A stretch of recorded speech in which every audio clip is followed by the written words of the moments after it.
আপনারা দেখছেন MN Bangla news YouTube channel. জানাবো আজকের কিছু বাছাই করা গুরুত্বপূর্ণ খবর। প্রধান সংবাদগুলি জানার আগে দেখে নিন আজকের সংবাদ শিরোনাম। মে মাসে অ্যাকাউন্টে ঢুকবে ৩,০০০ টাকা, কি করে আবেদন করবেন বেকার ভাতার জন্য? বাংলায় প্রথম বিজেপি সরকারের মুখ্যমন্ত্রী শুভেন্দু, এবার কি আসছে দুই উপমুখ্যমন্ত্রী, জোর চর্চা রাজ্য রাজনীতিতে। মুখ খুলতে ডিজে বাজালেন অভিষেক, কোপ নেমে এলো তৃণমূলের এই 5 নেতার ওপর। বাংলায় এবার চালু হবে আয়ুষ্মান ভারত, কারা কারা এই প্রকল্পের সুবিধা পাবেন জেনে নিন সব ডিটেলস। সব অনুপ্রবেশকারীকে তাড়াবো, শুভেন্দুকে মুখ্যমন্ত্রী ঘোষণা করেই কড়া বার্তা অমিত শাহর।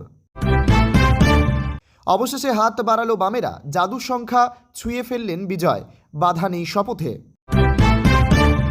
মাধ্যমিকে প্রথম 10-এ 131 জন, কোন জেলা থেকে কতজন? 9 মে থেকে হবে মাতৃশক্তি ভরসা কার্ড বিলি, মিলবে 3,000 করে। আবেদন করতে কি কি প্রয়োজন?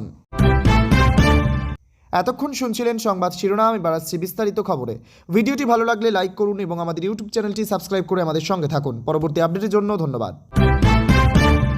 রাজ্যের বেকার যুবক যুবতীদের আর্থিক সহায়তা দেওয়ার লক্ষ্যে শুরু হয়েছে যুবশক্তি বেকার ভাতা প্রকল্প নিয়ে আলোচনা। এই প্রকল্পের আওতায় যোগ্য আবেদনকারীরা প্রতি মাসে 3,000 টাকা পর্যন্ত আর্থিক সহায়তা পেতে পারেন বলে জানা যাচ্ছে। ফলে বহু চাকরি প্রার্থী এখন জানতে চাইছেন কিভাবে আবেদন করতে হবে, কারা এই সুবিধা পাবেন এবং কি কি নথি প্রয়োজন। এই প্রকল্পের মূল উদ্দেশ্য হল কর্মহীন যুবক যুবতীদের আর্থিক সহায়তা দেওয়া। উচ্চশিক্ষিত হয়েও যারা চাকরি পাচ্ছেন না তাদের সাময়িকভাবে আর্থিকভাবে স্বনির্ভর করে তুলতেই এই উদ্যোগ। সরকারি সূত্র অনুযায়ী নির্দিষ্ট যোগ্যতা পূরণ করলে আবেদনকারীরা মাসিক ভাতা পেতে পারেন। এই প্রকল্পে আবেদন করার জন্য সাধারণত কয়েকটি শর্ত পূরণ করতে হয় আবেদনকারীকে। রাজ্যের স্থায়ী বাসিন্দা হতে হবে, বয়স সাধারণত 18 থেকে 35 বছরের মধ্যে হতে হবে, ন্যূনতম মাধ্যমিক বা উচ্চ মাধ্যমিক পাস হতে হবে, আবেদনকারীকে বেকার হতে হবে এবং কোনো সরকারি চাকরিতে নিযুক্ত থাকা চলবে না।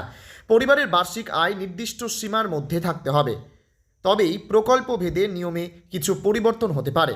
আবেদন করার সময় সাধারণত নিচের নথিগুলি প্রয়োজন হয়: আধার কার্ড, ভোটার কার্ড, বাসস্থানের প্রমাণপত্র, শিক্ষাগত যোগ্যতার শংসাপত্র, বেকারত্বের প্রমাণ বা কর্মসংস্থান দপ্তরের নথি, ব্যাংক অ্যাকাউন্টের তথ্য, পাসপোর্ট সাইজ ছবি, মোবাইল নম্বর সহ নথি সঠিকভাবে আপলোড বা জমা দিতে হবে।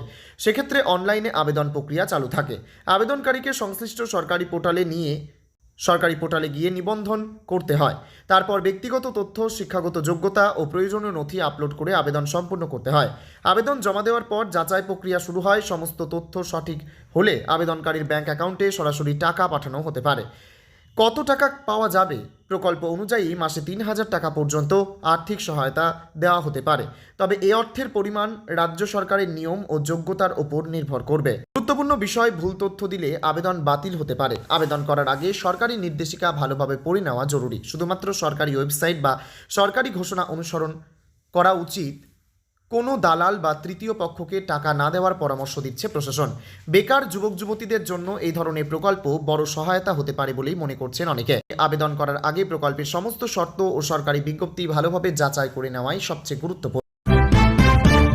পশ্চিমবঙ্গে নতুন রাজনৈতিক অধ্যায়ের সূচনা হতে চলেছে। রাজ্যে প্রথমবার বিজেপি সরকার গঠনের পথে এগোতেই মুখ্যমন্ত্রী পদে সর্বসম্মতভাবে নির্বাচিত হলেন শুভেন্দু অধিকারী। শুক্রবার বিশ্ব বাংলা কনভেনশন সেন্টারে অনুষ্ঠিত বিজেপি পরিষদীয় দলের বৈঠকে তাকেই নেতা হিসেবে বেছে নেওয়া হয়।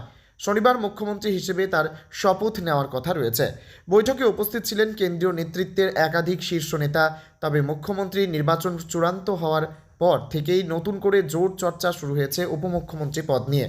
রাজনৈতিক মহলের জল্পনা, নতুন সরকারে এক নয় দুজন উপমুখ্যমন্ত্রী থাকতে পারে। বিশেষ করে উত্তরবঙ্গ ও রাঢ়বঙ্গকে রাজনৈতিকভাবে বেশি গুরুত্ব দিতেই এমন পরিকল্পনা করা হতে পারে বলে আলোচনা চলছে। এই সম্ভাব্য তালিকায় সবচেয়ে বেশি উঠে আসছে শিলিগুড়ির বিধায়ক শঙ্কর ঘোষ এবং আসানসোল দক্ষিণের বিধায়ক অগ্নিমিত্রা পালের নাম। শঙ্কর ঘোষ দীর্ঘদিন ধরে উত্তরবঙ্গের অন্যতম সক্রিয় মুখ হিসেবে পরিচিত। অন্যদিকে অগ্নিমিত্রা পাল মহিলা সংগঠনের দায়িত্ব সামলে দলের ভেতরে নিজের আলাদা জায়গা তৈরি করেছেন। বিধানসভাতেও দুজনেই সরব ভূমিকা পালন করেছেন বলে দলীয় মহলে তাদের গুরুত্ব বেড়েছে। তবে রাজনৈতিক চর্চা যতই বাড়ুক, বাস্তবে ভারতের সংবিধানে উপমুখ্যমন্ত্রী নামে কোনো আলাদা সাংবিধানিক পদের উল্লেখ নেই। আইন বিশেষজ্ঞদের মতে এটি মূলত রাজনৈতিক মর্যাদা দেওয়ার একটি উপাধি। প্রশাসনিকভাবে উপমুখ্যমন্ত্রীও একজন সাধারণ মন্ত্রীর মতোই দায়িত্ব পালন করেন এবং মুখ্যমন্ত্রীর অধীনেই কাজ করেন। সংবিধানের নিয়ম অনুযায়ী রাজ্যে মুখ্যমন্ত্রীর নেতৃত্বে মন্ত্রিসভা গঠিত হয়। সেখানে উপমুখ্যমন্ত্রী হিসেবে আলাদা কোনো ক্ষমতা বা বিশেষাধিকার নির্ধারিত নেই। শপথ নেওয়ার সময়ও তাকে মন্ত্রী হিসেবেই শপথ নিতে হয়। রাজনৈতিক বিশ্লেষকদের মতে সাধারণত জোট সরকারে শরিক দলকে সন্তুষ্ট রাখা, আঞ্চলিক ভারসাম্য বজায় রাখা অথবা দলের ভেতরে ক্ষমতার সমীকরণ সামলানোর জন্য এই পদ ব্যবহার করা হয়। যদিও বাংলায় এবার বিজেপি একক সংখ্যাগরিষ্ঠতা পেয়েছে, তাই জোটের বাধ্যবাধকতা নেই। সেই কারণে যদি উপমুখ্যমন্ত্রী করা হয় তাহলে তা মূলত রাজনৈতিক বার্তা ও আঞ্চলিক প্রতিনিধিত্বের দিকটি মাথায় রেখেই হতে পারে বলে মনে করা হচ্ছে। যদিও এখনও পর্যন্ত দল বা সরকারের তরফে উপমুখ্যমন্ত্রী পদ নিয়ে কোনো আনুষ্ঠানিক ঘোষণা করা হয়নি, তবুও শপথের আগেই এ জল্পনা ঘিরে উত্তপ্ত হয়ে উঠেছে রাজ্যের রাজনৈতিক মহল। ভোটে ভরাডুবি হতেই তৃণমূলের একের পর এক নেতা ফোঁস করে উঠছেন। তাদের নিশানায় তৃণমূলের second in command Abhishek Bandyopadhyay, দলের সর্বভারতীয় সাধারণ সম্পাদক অভিষেক বন্দ্যোপাধ্যায়। বিধানসভা ভোটে তৃণমূলের পরাজয়ের জন্য তার দিকেই আঙুল তুলছেন নেতারা। এই পরিস্থিতিতে কড়া পদক্ষেপ করল তৃণমূলের শৃঙ্খলা রক্ষা কমিটি। অভিষেকের বিরুদ্ধে মুখ খোলায় ডিজে বাজানো হলো। 5 নেতাকে শোকজ করল তৃণমূলের শৃঙ্খলা রক্ষা কমিটি। 24 ঘন্টার মধ্যে শোকজের জবাব দিতে বলা হয়েছে। অভিষেকের বিরুদ্ধে সরব একের পর এক নেতা। 15 বছর ক্ষমতায় থাকার পর এবারের নির্বাচনে 3 অঙ্কের আসনও ছুঁতে পারেনি তৃণমূল। ভোটের প্রচারে বড় ভূমিকা পালন করেছিলেন অভিষেক। বিভিন্ন সভা থেকে ভোটের ফল বেরোনোর পর ডিজে বাজানোর হুঁশিয়ারি দিতেন। দলের ভরাডুবি হলেও অভিষেকের প্রশংসায় পঞ্চমুখ তৃণমূল সুপ্রিমো মমতা বন্দ্যোপাধ্যায়। এমনকি জয়ী প্রার্থীদের নিয়ে বৈঠকে সবাইকে উঠে দাঁড়িয়ে অভিষেককে অভিবাদন জানানোরও নির্দেশ দেন তিনি। তখনই মমতা জানিয়েছিলেন, তৃণমূল কংগ্রেসের সর্বভারতীয় সাধারণ সম্পাদক অভিষেক বন্দ্যোপাধ্যায়ের বিরুদ্ধে দলের ভেতরে বা বাইরে সরব হলে কিংবা দলের শৃঙ্খলার পরিপন্থী কাজ করলে কড়া ব্যবস্থা নেওয়া হবে। তৃণমূলের এই হুঁশিয়ারি অবশ্য কাজ করেনি। অভিষেকের বিরুদ্ধে একের পর এক নেতা মুখপাত্র মুখ খোলেন।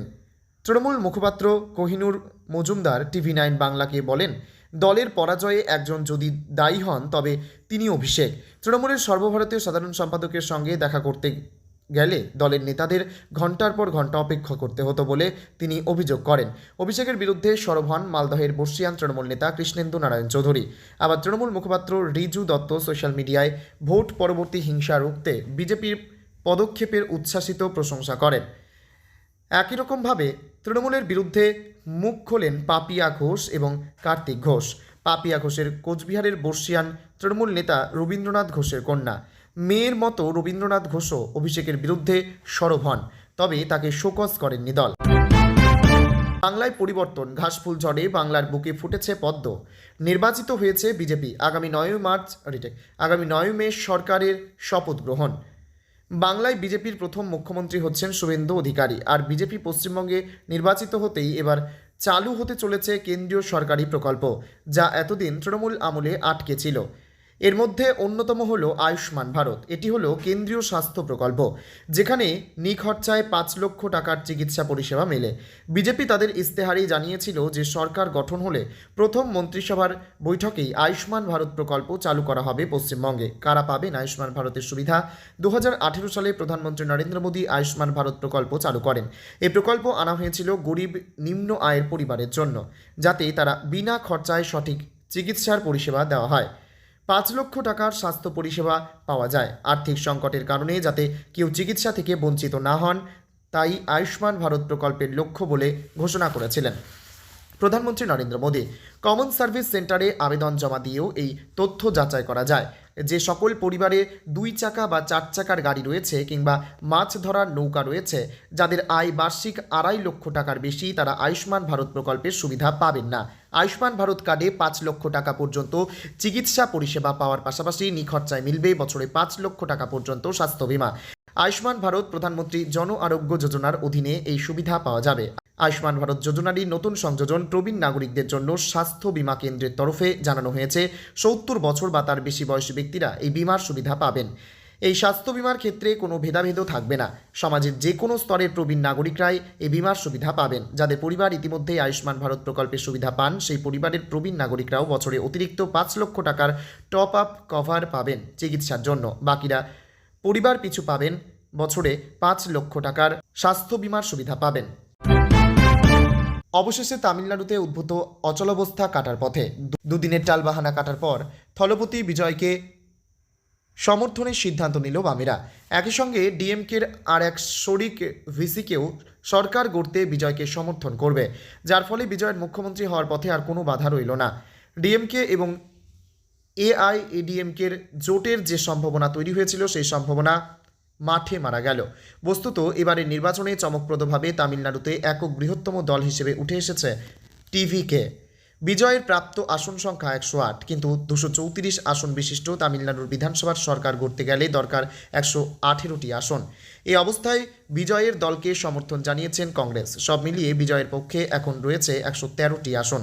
সংখ্যাগরিষ্ঠতার জন্য আরও 5 আসন দরকার ছিল। সেই 5 জন বিধায়কের সমর্থন জোগাড় করতে গত দুদিন মরিয়া হয়ে চেষ্টা করেছিলেন তামিল সুপারস্টার। অবশেষে সমর্থন পেলেন। সূত্রের খবর, সিপিএমের 2, সিপিআইয়ের 2 এবং ভিসিকের 2 বিধায়ক বিজয়ের দলকে সমর্থন করবেন। বিজয়ের নিজের দলের হয়ে জিতেছেন 108 জন। এর মধ্যে থলপতি নিজে 2 জায়গায় জিতেছেন, ফলে ওই সংখ্যাটা কমে দাঁড়াবে 107। সেই সঙ্গে যোগ হবে কংগ্রেসের 5 বিধায়ক, 2 বাম দলের 4 এবং ভিসিকের 2 বিধায়ক সমর্থন করলে সংখ্যাটা 118তে পৌঁছে যাবে। সূত্রের খবর, ভিসিকে একটি মন্ত্রক পাবে। তাৎপর্যপূর্ণভাবে এই প্রতিটি দলই ডিএমকের শরিক ছিল। নতুন সমীকরণের অর্থ প্রায় 60 বছর পর সরাসরি তামিলনাড়ুর সরকারে অংশীদার হবে কংগ্রেস। এর আগে একাধিকবার বাইরে থেকে ডিএমকের সরকারকে সমর্থন করলেও ক্ষমতার অংশীদার হতো না হাত শিবির। এবার সেটাই হলো। বিজয় আর শপথের মাঝে এখন শুধু দাঁড়িয়ে রাজ্যপাল RN আর্লেকর। তিনি এর আগে দুবার মহাতারকার মুখ্যমন্ত্রিত্বের দাবি খারিজ করেছেন। তবে এবার বিজয়ের হাতে সংখ্যাগরিষ্ঠতা থাকায় সে সম্ভাবনা কম। যা পরিস্থিতি, তাতে ডিএমকে এবং এআইএডিএমকের কাছাকাছি আসার যে সম্ভাবনা তৈরি হয়েছিল সেটা আর কার্যকর হওয়ার সম্ভাবনা নেই। প্রকাশিত হলো মাধ্যমিকের ফলাফল। 19টি জেলা থেকে মোট 131 জন 19টি জেলা থেকে মোট 131 জন প্রথম 10-এ আছেন।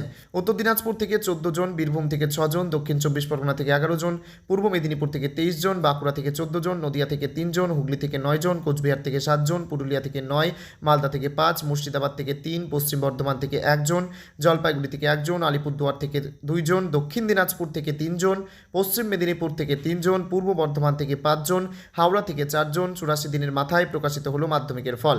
মোট পরীক্ষার্থীর সংখ্যা 9,71,340। গতবারের তুলনায় এবারে বেড়েছে মাধ্যমিকে পাশের হার। এবার মাধ্যমিকে পাশের হার 86.83%। মাধ্যমিকে প্রথম 10-এ 131 জন। 19টি জেলার 83টি স্কুল থেকে এসেছেন এই 131 জন। প্রথম 10-এ উত্তর দিনাজপুর। এবারের মাধ্যমিক পাশের হারের শীর্ষে কালিম্পং।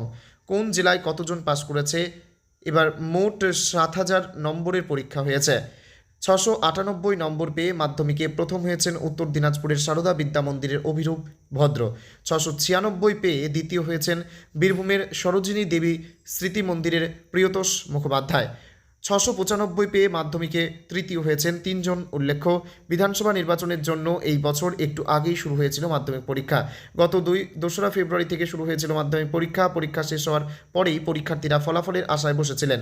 ছাত্রছাত্রীদের পাশাপাশি পরীক্ষার ফল ঘোষণার অপেক্ষায় উৎসুক ছিলেন বাবা মায়েরাও। পর্ষদ সূত্রে খবর ছিল যে নির্বাচনের পরে অর্থাৎ মে মাসে ফল প্রকাশ হতে পারে। সেই মতোই 8ই মে প্রকাশ হলো মাধ্যমিকের ফল। মমতা সরকারের চালু করা মহিলাদের বিভিন্ন ভাতা বন্ধ হয়ে যেতে পারে। শোনা যাচ্ছে বিজেপি সরকার মাতৃশক্তি ভরসা কার্ড নামে নতুন প্রকল্প আনছে, যার মাধ্যমে মহিলারা মাসে 3,000 টাকা করে পাবেন।